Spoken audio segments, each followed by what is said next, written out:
I'm not usually a flashy dresser, but this particular getup is monochromatic even for me.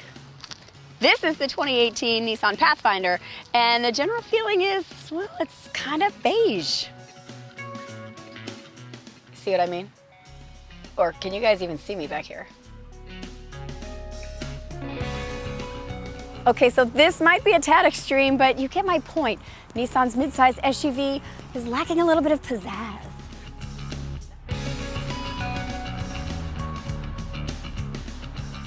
There's not a ton new on this 4th generation 2018 Nissan Pathfinder. Automatic emergency braking is standard on all trim levels, and a new rear door alert system reminds you to check the rear seats if you left something behind. And that's pretty much it. This 3-row crossover fills the space above the compact Rogue and 2-row Murano, but below the Grande Armada. The Pathfinder used to have personality plus. It was squarish and rugged and came in bold paint colors with options like weatherproof cargo liners for muddy stuff. But long gone are the days when Nissan's boxy SUV looked like it could actually find paths. Even so, this 4th generation Pathfinder is a handsome enough looking SUV. There's still a hint of boxy in the rear, but other than that, there's not a ton that differentiates it from everything else that's out there right now. Case in point, with no badge, would you even know what it was? Not sure. Inside, even small touches like contrast stitching and more premium trim materials would have made it a little bit more special. The center stack and controls look really dated. Before I knew there were DVD monitors on the back seats, I thought this was a CD player. Oh, wait, it's a CD player. There is such a thing as too many buttons, and this, friends, is it. From the super hard plastic to the generic aesthetic, even on the top of the line trim level, I think the Nissan Pathfinder is long overdue for a redesign.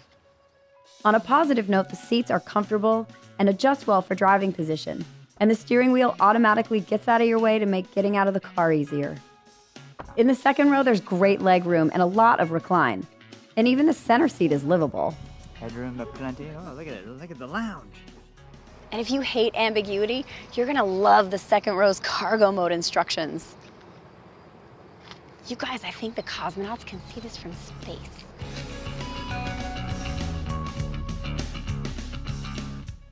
As for the third row, even with an average guy like Micah, okay, an average sized guy like Micah, there's plenty of room, but please, only small people.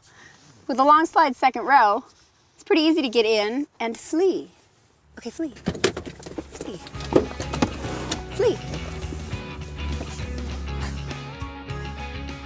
The interior space rocks. There's even a little trunk back here that has enough room for jumper cables, a blanket, or a small purse that or a pine cone that you're trying to hide. For cargo, you're looking at up to 47.8 cubic feet behind the second row, depending on where you position the seat, and 79.8 cubic feet behind the front seats. But when all the seats are up, it seriously handicaps visibility. Third row seats, look at that. You can only see the car directly behind you. When I turn around to look, the second row headrests also block my view. The side mirrors are huge, so that helps, but when I'm trying to look around them and the front windshield pillar, those block my view too. A 2-wheel drive base Pathfinder S trim that comes with 18-inch wheels and an 8-inch infotainment display starts around $31,000, including destination charges. Bump up to the SV to add remote start, rear parking sensors, leather seats, and safety features like intelligent cruise control and blind spot warning. This particular Pathfinder is the top-shelf Platinum model, loaded with options like 20-inch wheels, rear cross traffic alert, moving object detection, heated front and rear seats, a heated steering wheel, power liftgate, a Bose audio system, and a $1,700 four-wheel drive system. It costs nearly $49,000. That's a lot of green for a lot of beige. Annoyingly, Apple CarPlay and Android Auto aren't available. And in a family-dominated category where everyone has at least one smartphone, integrating those phones is quickly becoming the cost of entry. On the other hand, Nissan has passionately embraced the USB port. 6 comes standard in every trim level. This 4th generation was the first since the Pathfinder came on the scene in 1985 to move from body-on-frame to unibody construction.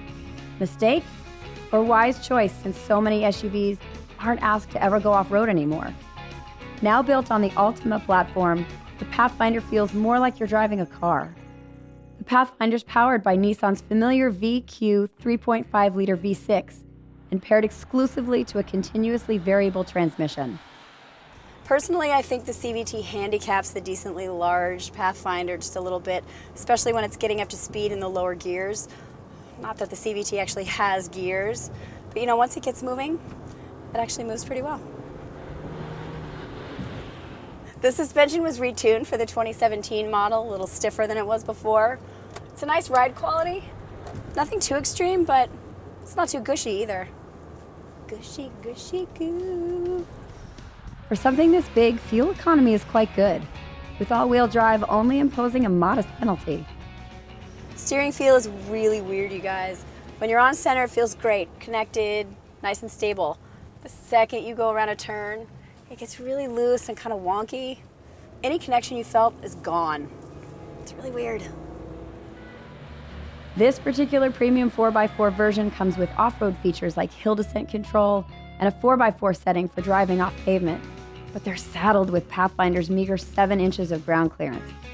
Most competitors in the category, including the Toyota Highlander, the Ford Explorer, Volkswagen Atlas, and the Hyundai Santa Fe, have more. That means no one's going rock crawling in this, but you're not going to have a problem taking the family camping, which is probably all you're going to end up doing in this anyway. So some pathfinding, perhaps. Yes, SUVs are a major segment out there, and yes, they need to appeal to a lot of people. But sometimes trying to be all things to all people makes you just blend in. Here's hoping with the refresh that's coming in 2019, Nissan won't be afraid to interject a little more color. Snazzy, unmatching jacket not required.